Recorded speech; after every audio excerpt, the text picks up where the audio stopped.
রাতের বেলা রবি ও মিনা গোপনে কূপের কাছে আসে।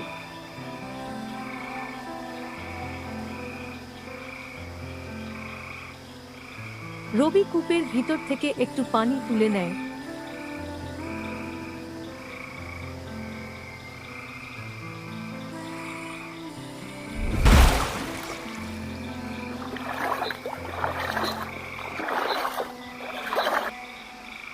আর হঠাৎ সেই পানিতে আলোর ঝিলমিল দেখা যায়।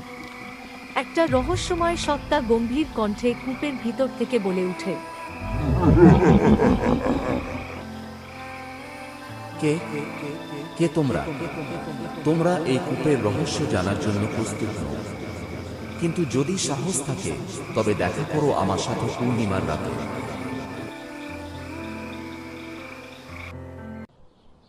সকালে রবি সাহসী ভঙ্গিতে জানায় সে